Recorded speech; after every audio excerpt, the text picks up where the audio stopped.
Most young men plan their gym workouts by copying elite bodybuilders, doing 3 hours a day, 6 days a week. And I get it, they look insane. You want to look insane. So you assume that doing more will get you closer to their results. But that assumption is completely wrong. Training like a professional bodybuilder when you're a natural lifter doesn't accelerate your progress, it destroys it. You're training every day, overtaxing your nervous system, suppressing your recovery, and slowly killing the very thing that allows you to grow in the first place, your hormonal health. Testosterone is everything for a man. It's confidence, libido, drive, focus, aggression. It's what turns your ambition into action. And training like these guys who are chemically enhanced is absolutely killing your testosterone. So the obvious question becomes, well, if I don't train like them, how do I get big? How do I become muscular, dominant, and confident? And that's exactly why I built a routine that does both. One that maximizes muscle growth while optimizing testosterone, not sacrificing one for the other. If you care about being that guy, then pay close attention. Before we get into the routine, there's one foundational truth you need to understand. Muscle growth and testosterone always favor intensity per unit of time, not endless volume. This means you need to throw out your 6 day a week grind that you struggle to maintain anyway. Muscle growth is not about how many hours you spend in the gym, but it's about how much load you can put on your body in a short, focused window. High effort, high load, minimal rest, zero half-assing. A UFC performance trainer demonstrated that creating metabolic stress will be one of the strongest signals for testosterone and muscle growth. To create that stress, your working sets need to be at around 80% of your 1 rep max, with only 2 minutes of rest in between sets. So the formula is simple. 6 hard sets, 10 reps, minimal rest. That's 30 to 45 minutes of brutally effective training. You do not need to live in the gym. That belief came from the discipline-obsessed culture that believes long hours means progress. As for weekly frequency, that depends on your own recovery. The goal is to have 2 high-intensity hormonal days and have 2 lighter days in the week. On those lighter days, we can start increasing the reps, leave 3 to 4 reps in the tank, and focus on recovery and getting blood flow to the body while still stimulating growth.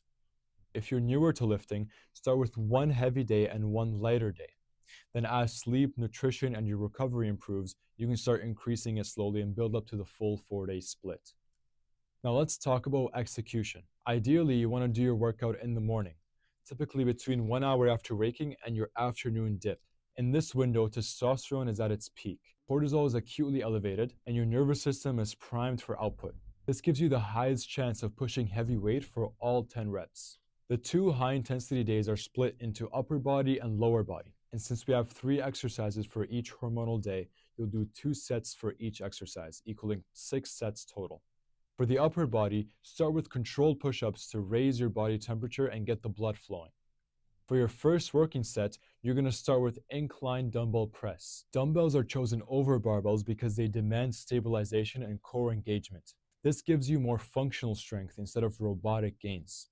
Remember to explode on the way up and control the descent. Most people do this backwards. Next is easy bar curls. When you perform these properly, they heavily work on the biceps and the core. Remember to keep your core engaged, body straight, and to lock your elbows in place. If your arms aren't warm, remember to add a light warm-up set first. Now finish with barbell rows. Heavy rows place an enormous demand on the nervous system, which is exactly why they're so good for testosterone production. If your back feels tight, do a light lat pull-down set to get the blood flowing first. Now for the second hormonal day, we will move into lower body. Start with a 5-minute jog or a treadmill walk to get the blood flowing and raise your core temperature. We'll begin with deadlifts. This heavily taxes the CNS, which is really good for testosterone. For muscle size, you'll be focusing on hamstring and glutes in this exercise. Now move into back squats. Squat deep for muscle growth and do a shorter, more explosive range if you're focused on athletic performance. Either way, keep your spine braced and controlled. Now finish with Bulgarian split squats. This is pure suffering, but also pure stimulus. Heavy load on one leg requires balance, core strength, and mental toughness. You'll feel your quads start to fire up and burn by rep 5. That covers the 2 hormonal days.